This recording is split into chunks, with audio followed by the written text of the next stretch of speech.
Okay, lots of earnings which came by, even though the markets had a trading off. While the SGX Nifty is holding up 0.5%, I think much like Friday, the street is going to be reacting to individual corporate earnings. So let me welcome on board Keki Mistry, Vice Chairman and CEO at HDFC, joining in on the show right now. Keki, hi, good morning. Good to chat with you once again. Keki, during the India Economic Conclave about 2 weeks back, you told me that you could not provide much clarity and articulate the benefits that would accrue from the HDFC Bank merger because of your Q4 numbers and you being in silent period. Now that the numbers are out, Keki, what are the benefits? The viewers would definitely like to know. We can explain some of these benefits. For example, if you look at the mortgage business, the cost of funds in a housing finance structure is obviously going to be higher than the cost of funds in a banking structure. So when we move into the bank, into a bank, the overall cost of funds to service the mortgage business will come down. This is number one.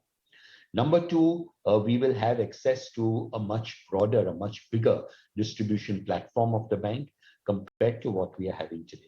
The bank has 6,500 branches, but today they are not sourcing mortgages or not sourcing housing loans from all these locations.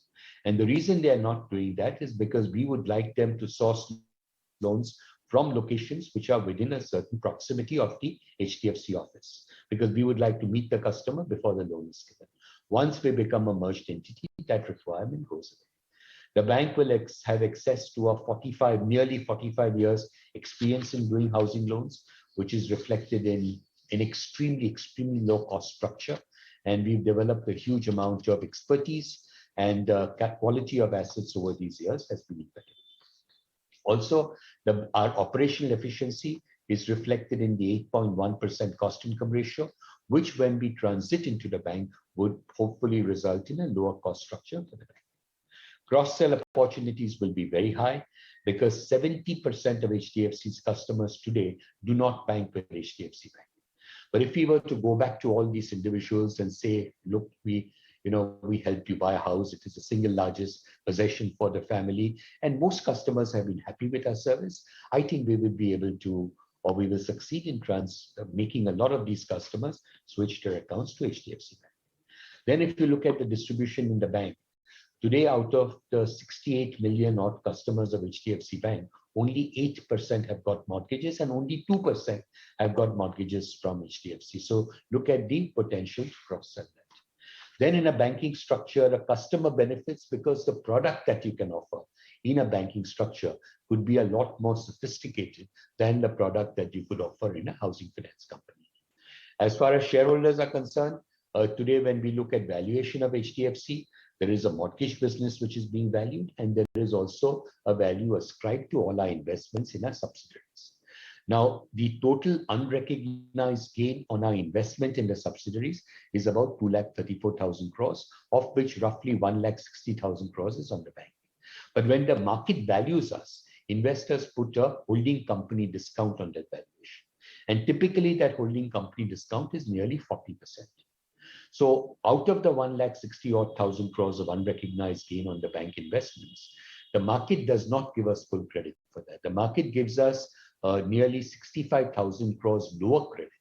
So therefore, when we become a merged entity, the holding company discount should go away, and you should logically see 60 to 65,000 accretion in the market. Then we own 21% equity in the bank. This entire 21% today is perceived to be, is considered as foreign. But when we move into the bank, only the actual foreign shareholding in HDFC will be construed as foreign, which is roughly about 69%. So 69% of 21% will be considered foreign, the rest will be considered local, which means that the foreign ownership limit, the free float of foreign ownership in the bank should go up by roughly about 10%.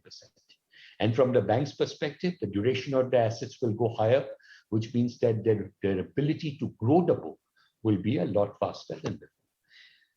These are some of the synergies of the merger. We can go on, there'll be many more which we can talk about, but these are the broad main synergies. Sure, and this is something, Keki, that you have voiced earlier as well, and you did talk about this once the merger was announced. But anything outside of this that you could tell our viewers about the synergies or benefits? And also, have you reached out to large shareholders and research houses, investors, to allay their apprehensions, if any? Well, we have responded to whoever asked us questions. We have not reached out and met people, but we are planning to do, go out and meet investors starting from this week itself. Mr. Mistry, good morning. And staying with that, there are concerns regarding the exclusion of from the MSCI. Any clarification on that front? What do you have to say on it? I do not know where the confusion on the MSCI comes in for, because as I mentioned earlier, actual foreign ownership in the bank increases, does not decrease, it increases. The free float for foreign ownership in the bank will now become 10% as a result of the merger. Under the MSCI method of calculation, this 10% will be nearly 13%. So for a moment, I don't know what the market cap of the combined entity is, but for argument's sake, let us say it is $200 billion. On $200 billion, if you're taking roughly a 13% free float, you're looking at nearly a $26 billion of free float.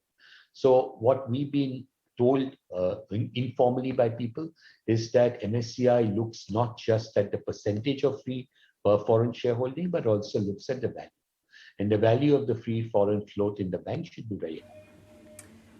That's an important clarification there coming in when it comes to the buzz around MSCI exclusion.